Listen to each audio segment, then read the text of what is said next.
I was recently asked in a comment to do an install of elementaryOS in VirtualBox.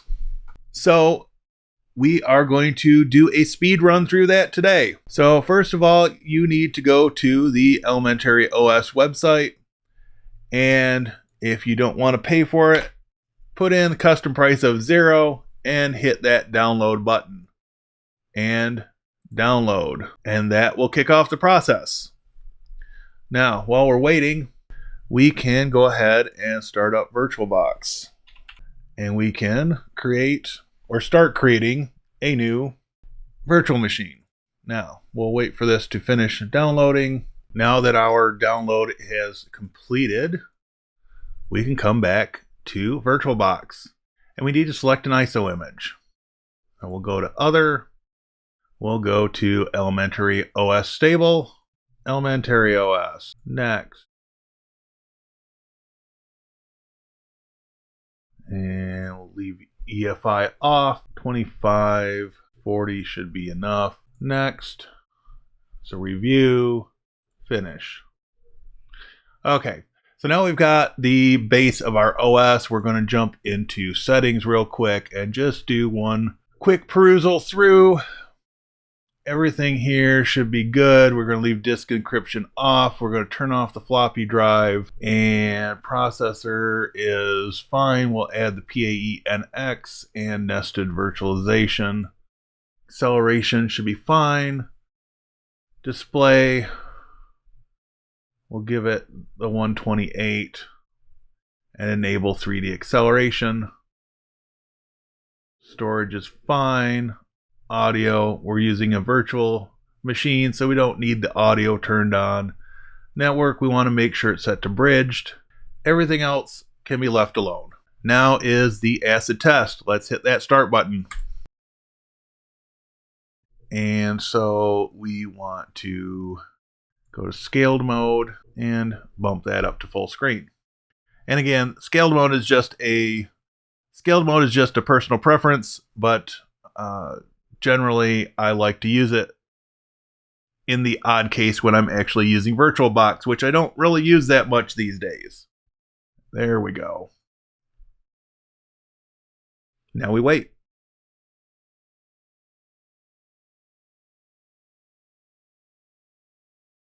Okay. Language, location, keyboard. And we're going to use default. We're going to erase disk and install. Yes, there's a warning about some parts may run slowly. We're going to install anyway to the hard disk. We're not going to do encryption because it's a virtual machine. Your mileage may vary. We'll go ahead and install the third-party drivers. And now we wait again.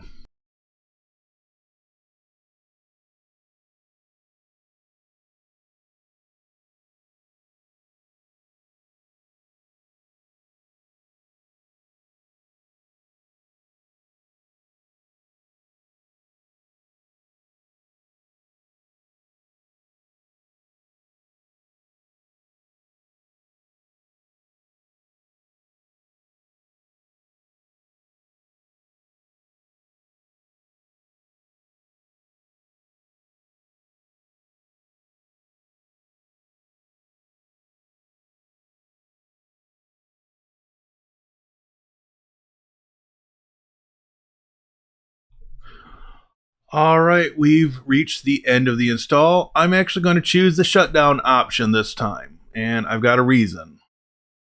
So once this is done here, we're going to go back into settings. We are going to go to storage and make sure that the optical drive is empty.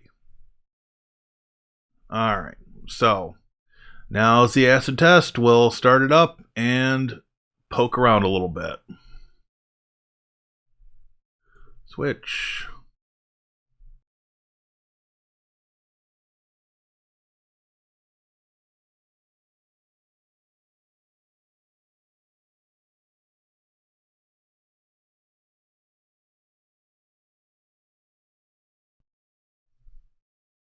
All right, so we've got to go through and do a few more things as we set up our first user.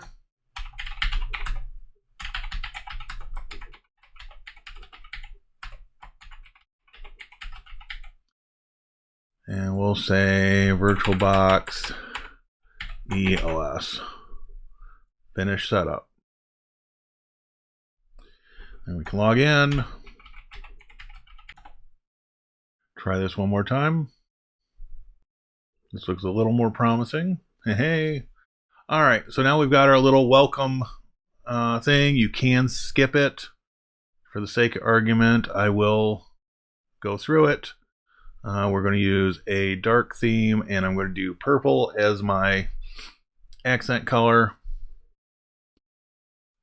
Next, night light is not going to make a difference on a VM. Automatically delete downloaded files. We're going to say old temporary files and trash files, and we'll say next. Online accounts, we're going to skip that. Your mileage may vary on that. I tend not to have my online accounts integrated into the OS itself. Get some apps. So you've got their App Center and you've got access to FlatHub. So automatic updates on free and purchased apps. We're not going to do automatic updates on the OS because in a virtual machine, I prefer to do a snapshot before doing updates. Yes, it's a little extra work, but it saved my bacon more than once. All right, so here we are. We've got an applications menu up here. That's somewhat Mac OS inspired. We've got the date and time in the middle with the calendar, volume. We've got airplane mode and network stuff. We've got alerts, and we've got updates available. So let's go to updates. Might as well work through this one piece at a time, right? Updates available. Download. This should not take very long. Does require a restart. Okay, so let's go through it. Might as well. We've got up here in the top right corner, power button, restart, and it's going to install the pending updates, which is becoming a more common theme on Linux systems to do it this way.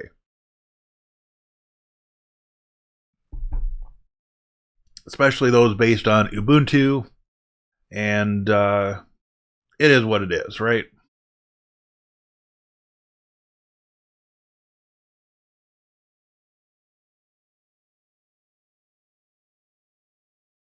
All right, we can get logged back in. And my time is wrong. We'll get that taken care of in a moment. All right, down here we've got our system settings. So we can date and time. Obviously, they didn't figure this out by themselves. Detroit. And that's the correct time. So that looks better. 10:21 a.m., March 24th. All right, let's see what else we can do here. Let's go back up to notifications. There's a driver available. So let's take a look at the store here. Again, if you're running on physical hardware and not in a VM, you're likely going to feel less laggy. This is Even with 4 cores, this is feeling a little sluggish in some places, but we were warned about that in the installer. Take it for what it is. Okay, here we go. Jorts. Neither jeans nor shorts, just like jorts. Okay. Checking for updates. And okay, now we can get back out of this. And so what do we have for application? LibreOffice is not installed. It doesn't look like any Office suite is installed by default, which I'm not unhappy about. It's just not the normal way I see things in most Linux distributions, which is great. File manager looks nice. It does have columns view like on macOS. Maybe not exactly like macOS, but it's definitely inspired by. File system. If you go to entire network, surprised it doesn't find anything. If we go to connect to server, I can connect to Windows share, server IP address. We'll leave the share blank and we'll say connect.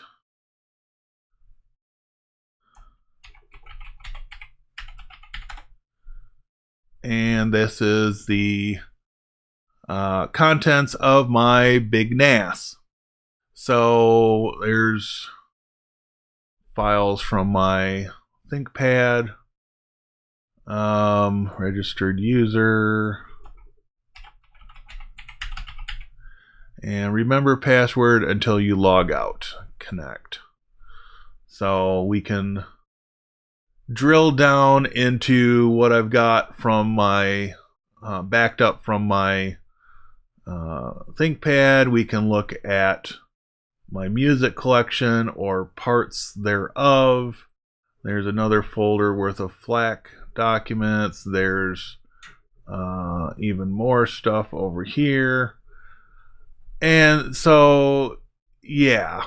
I'm not sure what else to say about elementaryOS. I really need to test this on physical hardware. Now, I've got one lone low-end machine running Windows 11 right now. I do not see a future for this channel for doing Windows content on physical machines. So, that machine will probably get erased, reset, and I will use it as a test bed for various Linux distributions. So it is just an Intel N100 box, but it would allow something like elementaryOS to run on physical hardware for testing purposes, which would give people a much more realistic view of what elementaryOS is capable of. Now, is it something that I'm going to run long-term on that box? No, probably not. As much as I like elementaryOS, there are things I don't like about it. There are reasons that I gravitate more towards a vanilla Ubuntu or Linux Mint, or what my preference actually is Pop! OS, which I'm kind of taking a step back from until Cosmic is released. So your mileage may vary. That's just where I'm at. I do like elementaryOS for what it is. Now, I've used Mac since 2008. If I were in a situation where I didn't have other machines and I were forced to, for some reason, to continue using a Mac-like interface, if I had a significant other that relied on something looking like macOS, that's where I see elementaryOS filling a void, right? So you've got your dock down here. The top menu isn't exactly like macOS, but it's close enough that with a little bit of training, a person coming from macOS could sit down and use this. Now, where this is going to fall apart, of course, is the proprietary applications. And, that's just one of those things. You do have some options out there if you're a Mac user and have an old machine that won't run current versions of Mac OS, at least officially. Explore those options. If you want to take a chance and go off the beaten path a little bit, that does exist, right? For Linux users, hey, this is something that may scratch an itch for a certain subset of Linux users. Is this a very nice looking Linux desktop OS? Yes, absolutely. Is it for power users? Probably not.